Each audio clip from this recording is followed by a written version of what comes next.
Mechanism of vision, हमको जो दिखाई देता है वो किस तरीके से जो एक्टिविटी है आई के अंदर वो होती हैं, वो देखते हैं।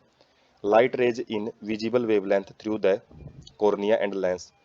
तो जो लाइट रेज हैं वो विजिबल वेवलेंथ की वो आई कॉर्निया के थ्रू और लेंस के थ्रू एंटर करती हैं। वैसे कॉर्निया के थ्रू स्टार्टिंग में एंटर करेगी। Focused on the retina generated potential impulse in the rods and the cone cells. तो जैसे ही रेटिना के ऊपर उनको फोकस किया जाता है तो रोड और कोन सेल में पोटेंशियल बनता है, इलेक्ट्रिक पोटेंशियल क्रिएट होता है। Photo sensitive compound, photo pigments, I is composed of obscene and protein retinal and I and aldehyde of vitamin A. तो कुछ फोटो सेंसिटिव कंपाउंड होते हैं आई के अंदर, जो कि ऑप्सिन नाम का एक प्रोटीन होता है और एक रेटिनल, एक विटामिन ए का एक एल्डिहाइड होता है। एल्डिहाइड जो फंक्शनल ग्रुप से विटामिन ए के ऊपर लग जाता है, तो एल्डिहाइड डेरिवेटिव है ये। तो जब ये जो फोटो सेंसिटिव कंपाउंड है इन दोनों के कॉम्बिनेशन से मिलकर बनता है विटामिन ए और एक ऑप्सिन प्रोटीन से।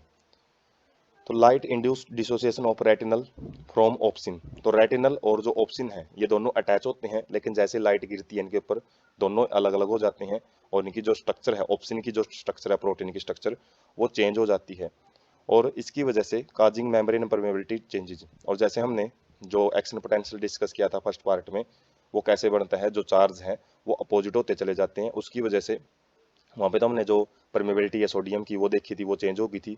लेकिन इसी जैसे चेंजेज है वो यहाँ पे भी देखने को मिलेंगे, जिसकी वजह से करंट है वो तैयार हो जाता है और जो आगे की तरफ बढ़ता रहता है। As a result potential difference are generated in photoreceptor cells, जिसकी वजह से एक पोटेंशियल डिफरेंस है वो क्रिएट होएगा, करंट बनेगा और एक करंट है आगे के आगे बढ़ता रहता है, जो हमने जो कंडक्शन ऑफ नरम पल्स देखा था उसके अंदर।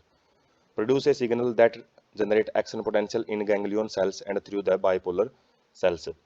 तो बाइपोलर सेल्स से, जिनके दो पोल्स होते हैं जो कि रोड एंड कोन के साथ अटैच होते हैं। बाइपोलर मतलब दो पोल, एक पोल इनका रोड एंड कोन सेल से जुड़ा होता है और जबकि दूसरा जो एंड है वो नर्व या गैंग्लियन सेल से जुड़ा होता है। तो इनके बीच में जो एक्शन पोटेंशियल है वो बनने शुरू हो जाते हैं, नर्व इंपल्स बनती हैं। Action potential are transmitted by optic nerve, जो देखने से रिलेटेड, विजन से रिलेटेड जो नर्व्स हैं वो सिग्नल को लेके जाती हैं किसके पास, visual cortex area of brain. Brain का जो कोर्टेक्स रीजन हमने देखा था उसके अंदर अलग अलग एरिया होते हैं, तो विजुअल कोर्टेक्स एरिया के पास जो सिग्नल है उनको लेके जाया जाता है। Where neural impulses are analysed and image is recognised based on earlier memory and experience. जहाँ पे जो भी सिग्नल है उनको एनालाइज किया जाता है, उनका निरीक्षण किया जाता है, जो इमेज बनी है उसको रिकॉग्नाइज किया जाता है, किसके बेस पे, हमारे पास जो मेमोरी है पहले उस चीज़ की, इमेज की कोई मेमोरी है।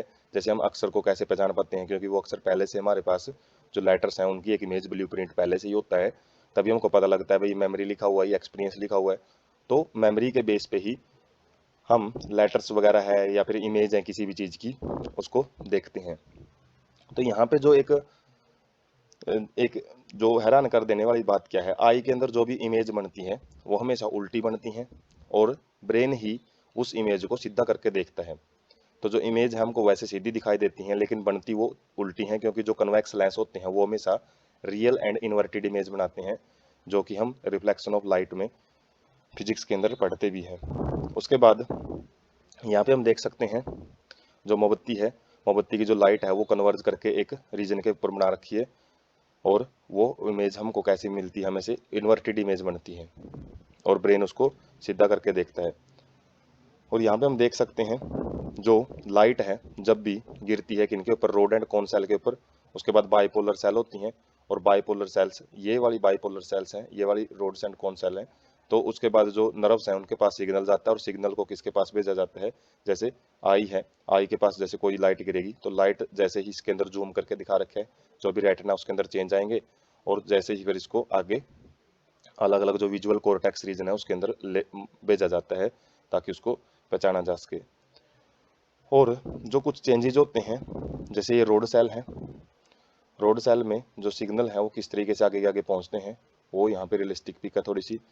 तो यहाँ पे जो सोडियम चैनल है वो ओपन हो जाते हैं जैसे ही लाइट आती है, लाइट आएगी तो रोडोप्सिन है, रोडोप्सिन ऑप्सिन है वो अलग हो जाता है और अलग होएगा तो वो क्या होता है, रेटिना से अलग होएगा। और जीटी, ये अलग अलग एक कैस्केड होता है प्रोटीन का, एक आगे के आगे कॉम्प्लेक्स प्रोसेस होती है जो कि हायर क्लासेज में ज़्यादा डिटेल में पढ़ी जाती है, जैसे सीजीएमपी फॉस्फोडाइस्ट्रेज होता है वो क्या करता है, जैसे अलग अलग सिग्नल आगे के आगे तरफ बढ़ते रहते हैं, जिसकी वजह से जो ओवरऑल मकसद होता है इनका सोडियम चैनल को ओपन करना होता है।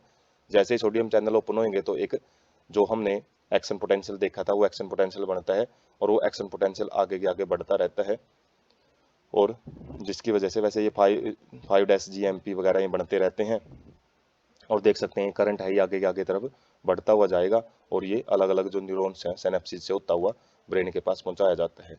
तो ये डिटेल रियलिस्टिक पिक है, ये ओवरव्यू है, और इसके अंदर जो हमारे समझने लायक जो चीज़ है वो नीचे वाली पिक है, जिसमें लाइट है उसको कैसे एक सिग्नल के अंदर भेज के जो विजुअल कॉर्टेक्स है उस रीजन में भेजा जाता है।